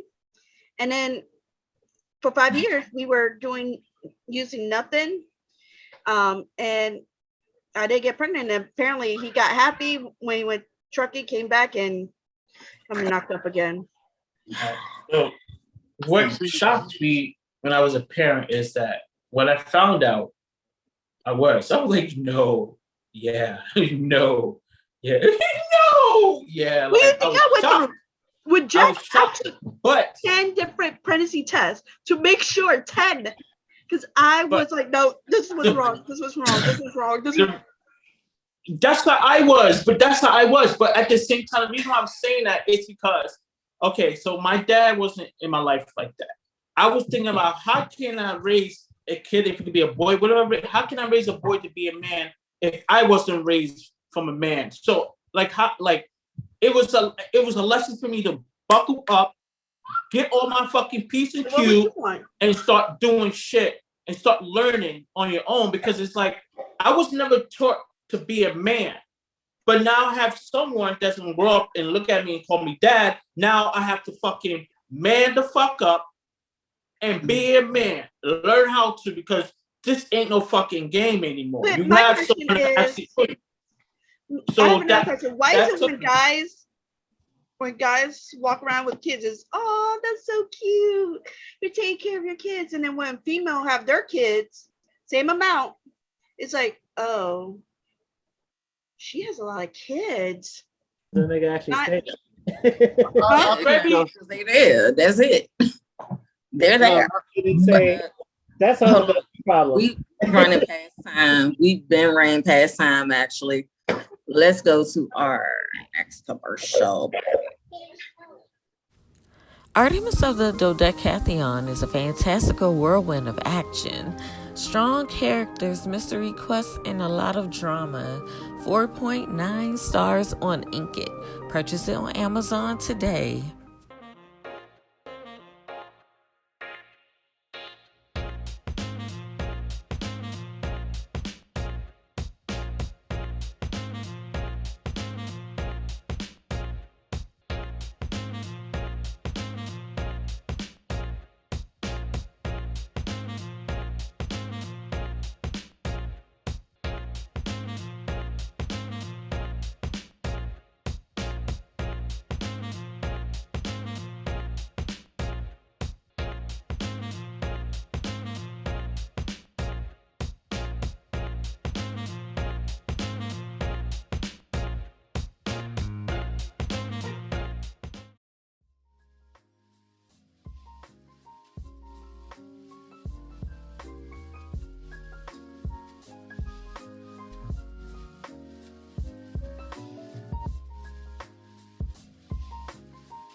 A to Z Creations is a Black woman-owned business that creates customized items such as rolling trays, clothing, tumblers, glasses, bags, jewelry, and more. What's good, y'all? Oh, man, my topic for today is, once a cheater, always a cheater. Do you believe in that saying? Is that true or is it false? Me, I would have to say that it is true and false. And I know people hate me when I say true and false, but there's a reason for it. The reason why I feel like it's true and false, because I feel in the principle of once you've done something, it's easy for you to do it again. If you've never done anything, you're constantly dealing with that same level of temptation. But say you're 35 and you've constantly beat that temptation, at 35, you're at the point where that temptation is nothing for you. But once that has broken you at least once, it's greater now. So now the potential of you going back to that is a lot more greater because you've done it. So it's not a mystery anymore. You know how it feels. You would think that alone would be like, damn, I know how that feels, so I would never want to do that again. That's not the case. But on the other hand, I do feel like people can change. They can make a mistake in life and really realize that, dang, I made a mistake. This is not something I want to do again. And I think that comes down to the very answer that I have, a yes or no. And that down to if that person is truly sorry for what they did. Some people are not sorry that they cheated. They're sorry that they got caught. But they were very aware of what they were doing and why they were doing it. So I like to see what my panel here thinks about this topic. I agree. True and false, y'all. I do agree with that because, like you said, some people can do it like once, and sometimes will even confess before they even get caught. Yeah, that's true. And they will never do it again because it made them feel bad and icky and everything. So, yeah, it's definitely true. And but the ones that they just like, yeah, let me just go ahead and cheat. It's more, I will say this, they just don't respect you. Straight up. They don't respect you. That's why they're constantly doing it. If you're constantly doing it, you're either very like narcissistic and you feel they don't respect that, or like because there's either they don't respect because they care about themselves more than they care about you, or like there's so much resentment and so much emotional distance in the relationship that this is their get back. And so like it can like, to me, I think of people cheating as like their vacation from their relationship. That becomes how you deal with the problems of the relationship. It's going to be really hard for you to do the things that you need to do to actually stop cheating. Like you're always going to keep cheating. And I don't believe once cheater, always cheater, but I believe if a person isn't willing to change their mindset, if they aren't willing to get help, if they aren't willing to like actually like be completely open and honest and transparent and like recognize the hurt that they're doing to the person, like if they're not willing to do those things, like the same thing we said with rehabilitation and the thing about sex trafficking and sex offenders, if they're not willing to have empathy for the person cheating on, compassion for them, what they put them through, fucking remorse for it, go through shame and guilt for it, like healthy dose of it. If they're not willing to work through all that shit, and that's, I think, like you don't necessarily need a breakup after someone cheated on you, but you need a break. You do need time because most people are gonna only be like sorry they got caught. They're not going to yet process all the shit that they've done because they've been justifying keeping secrets and cheating this whole time because of whatever problems are in the relationship. So you need space for you to figure out if you still want this, even if they are truly sorry and they do fix themselves, or if you need something different. And they need space to like work through the process of like, okay, like I fucked this up and I actually want this relationship to work. And I see that I am just putting myself on a path and putting us on a path where like we're never gonna have anything healthy, and all that and all the trust and all that love is gone. So unless a person's willing to do that, it's not worth getting back with them. But if they are, then I would check and see if like it's worth it at the end. And maybe you are more worth it, but I would at least take a break and at least see if they prove to me like this is where it's really at. So the first time I got cheated on was in high school by Via's father. And it was because I would have put out, and like the school I went to, it's kind of rare for somebody not to put out or was still a virgin. So my boyfriend cheated on me with, she had the audacity to call me to let me know. Yes. Oh, baby, that would have been all fists in your face, honey. No.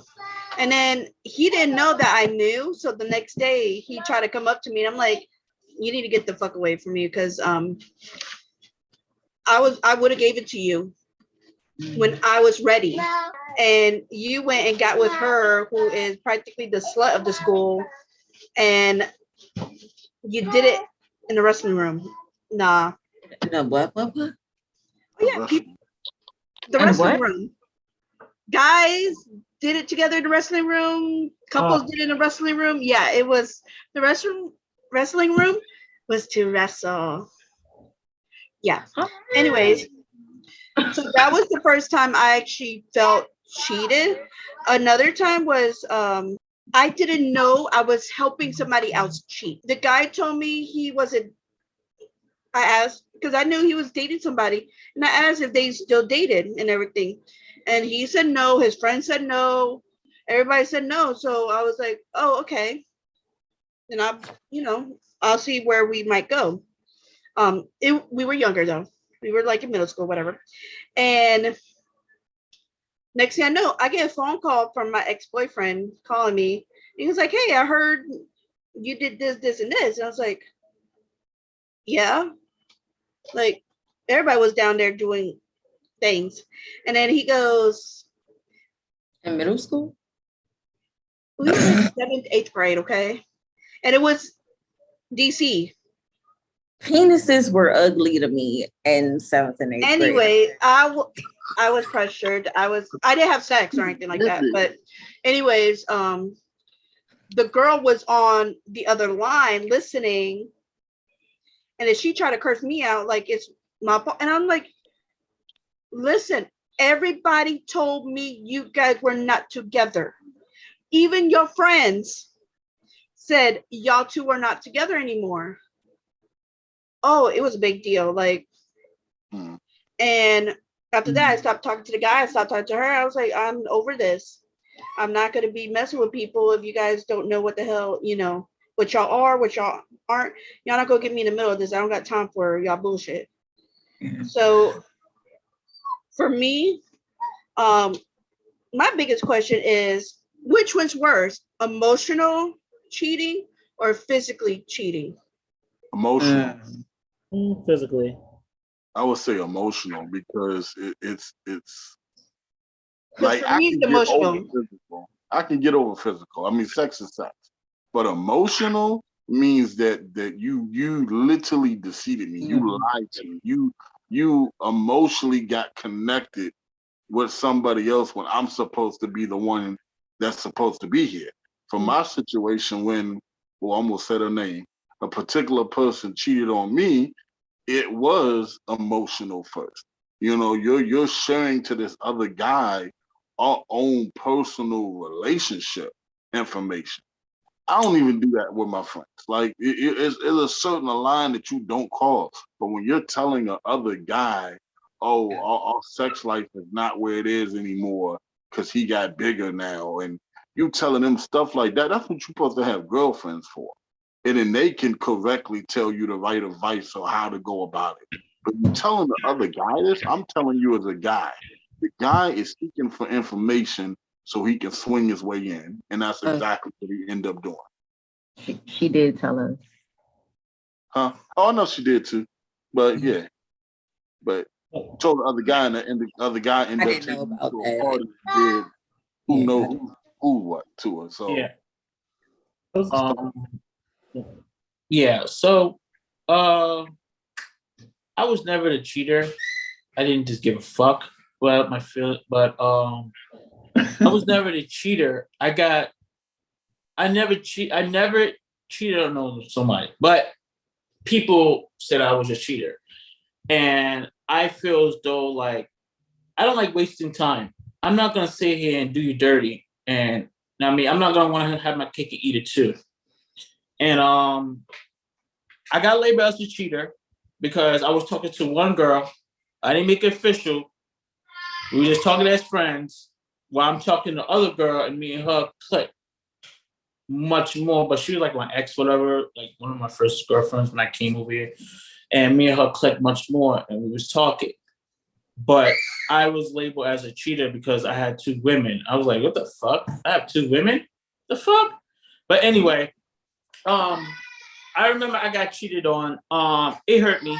It hurt. It hit a core to the point like it made me like not give a fuck about anything. So I put in years, blood, sweat, tears, work, money, like every fucking thing.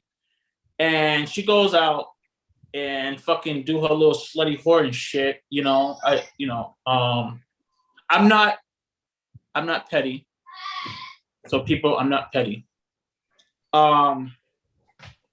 I mean, I'm not petty. I'm trying not to sound petty. I'm not really petty, guys. Yeah, but anyway, she fucking did me wrong, and I went and hung out with her cousin. I ain't sleep with her cousin though, but you know, that kind of hurt her. I didn't give a fuck because you hurt me. Like, things done. Once you cheat on me, I don't need I don't need to explain to you anything. That's it. It's a done deal.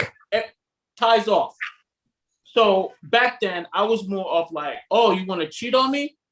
All right, I got all your friends and your family member number in my phone. Which one going to replace? You know, I was like that. I was cold-hearted because I was the type of person, if you need me there, no, I was like, if you need me there, I'll be there for you.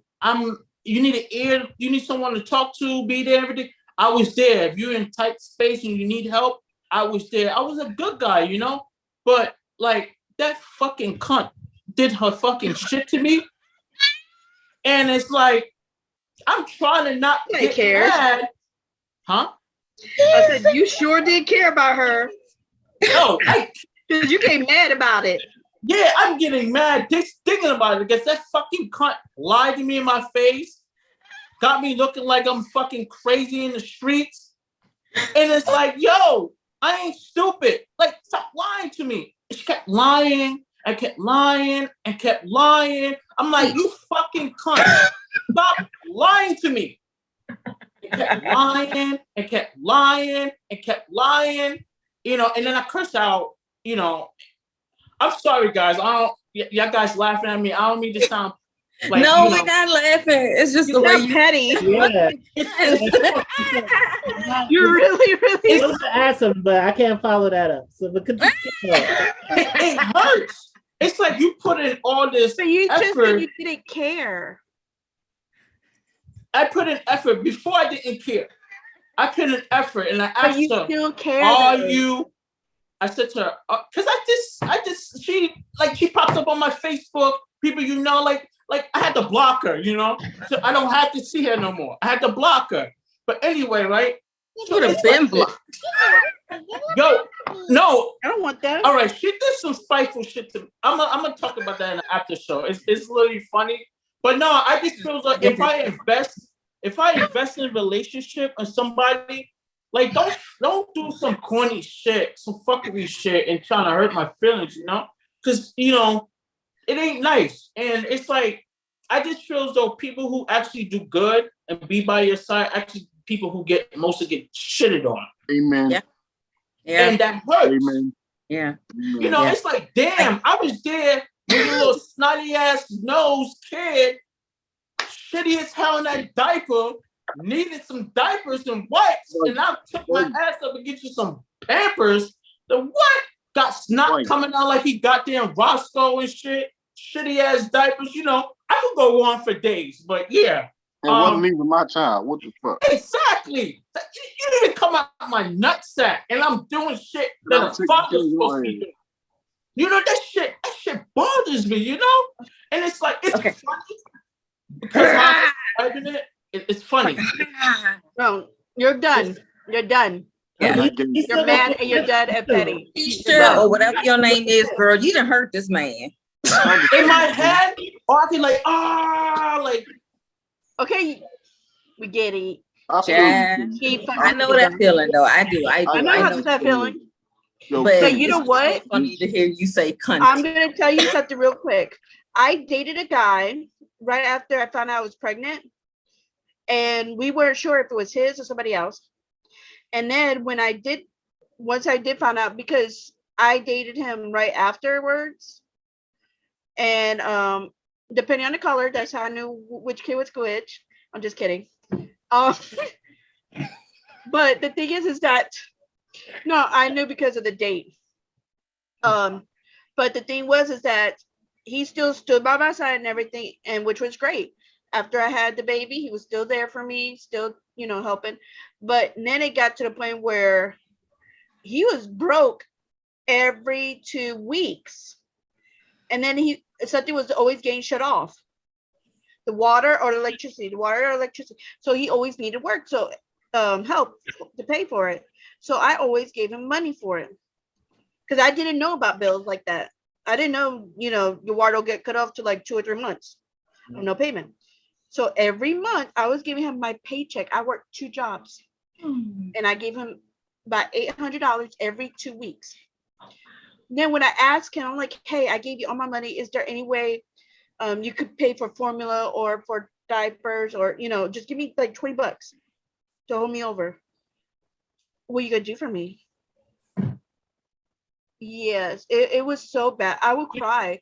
He would have me in the woods, in the car, at the playground, his room. Didn't matter. Man. And what he wanted was, fist body. And I used to cry. So once I found out that, so this happened on and off for 3 years.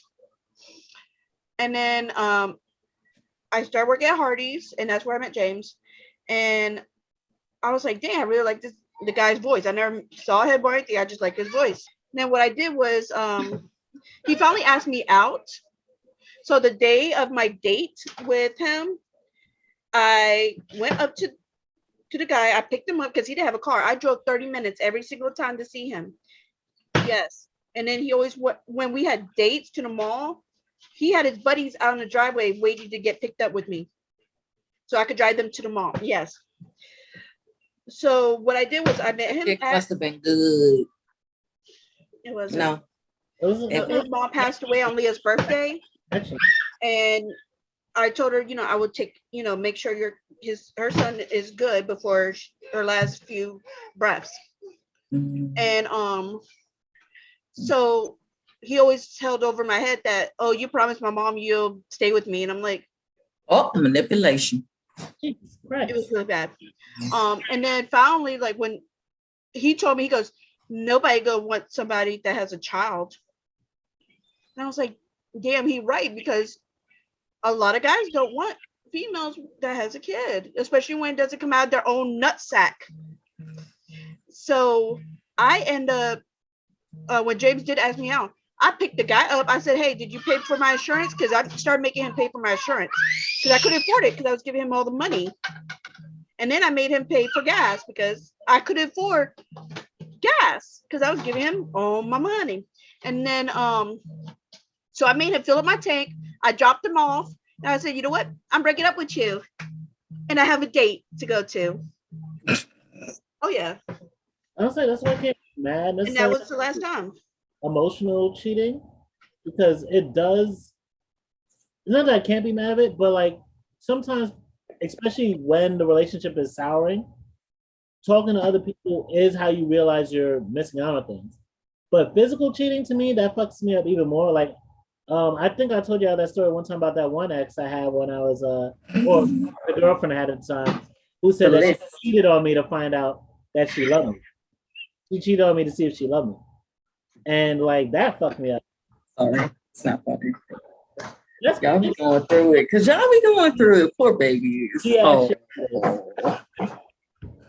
like so that me in different ways going forward I haven't realized. But I think the most important thing about cheating is that if you've experienced it and if you've done it, like at some point you gotta grow up. You can't keep like there are motherfuckers 30, 40, 50 still out there cheating. And that shit is just gonna leave a resentful bedroom, a resentful house. You're gonna end up alone at some point. You're gonna end up at your lowest moment, wishing that you had somebody that trusted you and loved you, and nothing's ever gonna feel enough at some point. Yeah. Okay. All right, y'all. We once again going over time. All right, but let's get to the next commercial.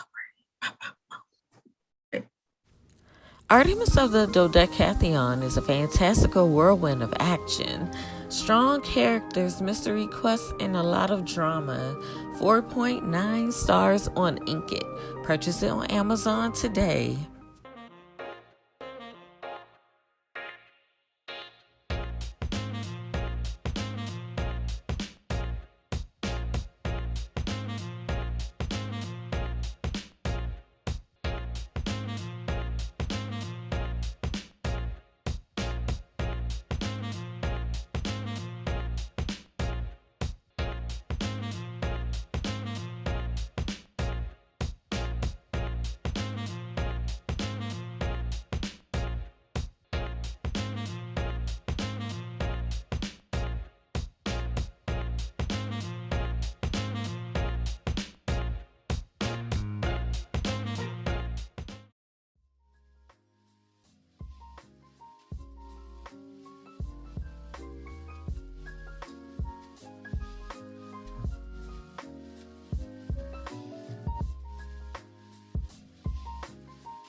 A to Z Creations is a Black woman-owned business that creates customized items such as rolling trays, clothing, tumblers, glasses, bags, jewelry, and more.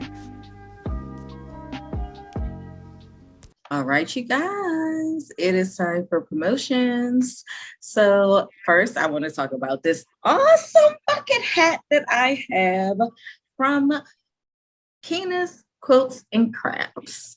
She makes custom-made shirts, hand sanitizer, bottle holders. Let's see, purses. Like we all ever see the purse, it came from her.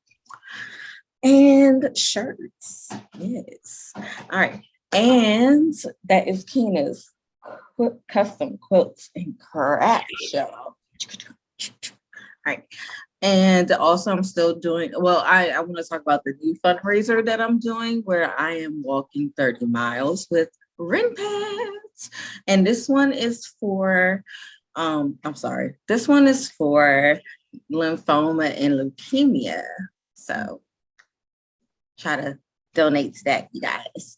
And also I'm promoting Boxy, which is a home decor subscription service that ships beautiful items once a month to your home.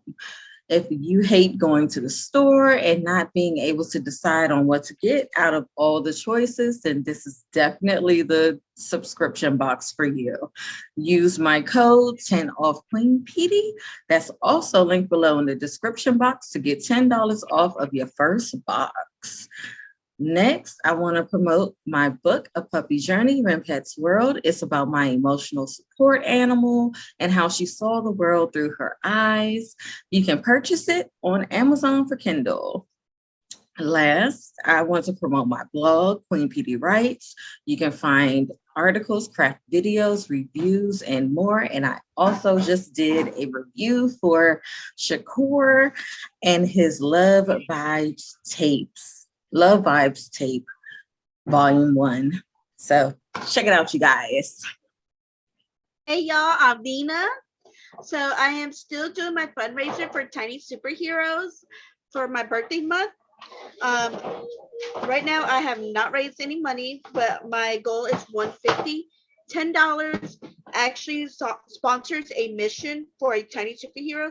They can earn badges. It's just a way to make sure that kids that have a disability still feel like they're able to do different things and have fun with it.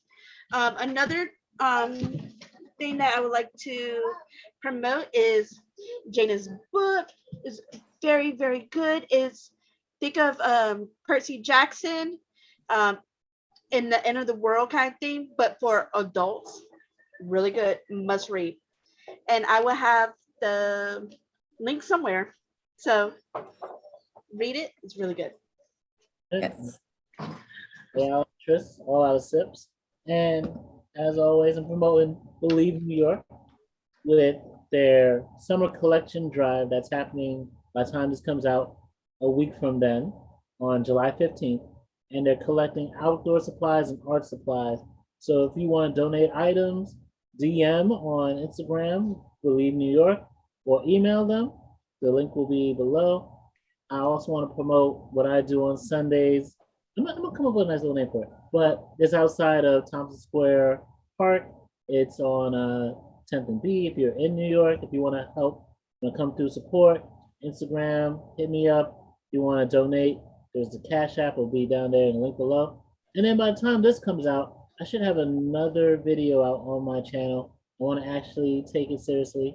So for any topics, discussions that you want to put it in the comment section, or again, DM me, and let's go. All right. It's your boy Glenn Taylor, also known as Samurai with 2 eyes. Always and forever, promoting visually in Focus Studios. The link will be in the description. Still looking for clients. And coming soon, my clothing line, Samurai Spiritual Clothing. It's a clothing line just to promote spiritualness, having different spiritual things on there, sayings, symbols, all about good energy. Every single piece of clothing is gone through a ritual and good energy for that particular clothing, whether it's a money clothing, whether it's just on your walk or on your journey clothing, that spiritual energy will be sewn in and pushed into that clothing. So I'm looking forward to dropping that. Now they'll be coming at you soon. Yeah, so I am still promoting my bodysuits, but I am working. I'm more focused on tie-dye shirts that me and a couple of guys have been talking about on Instagram, possibility.clothing. So I'm sorry, I'm gonna let you know in advance again. I'm sorry that you cannot make any orders on our website. I had talked to the people, and my website should be up and running. Well, I should be getting back on Friday. Hopefully, fingers crossed. But until then, I'm doing everything on my Instagram, possibility.clothing. Thank you. All right, you guys. Well, check out our Discord. Follow us on Instagram, on Facebook, on Twitter. Subscribe here so you can always know when we come on. And any other links that we have is in the link tree, especially our TikTok. So, you guys, we'll see you in the next one. Bye, y'all. Adios. Deuces. This is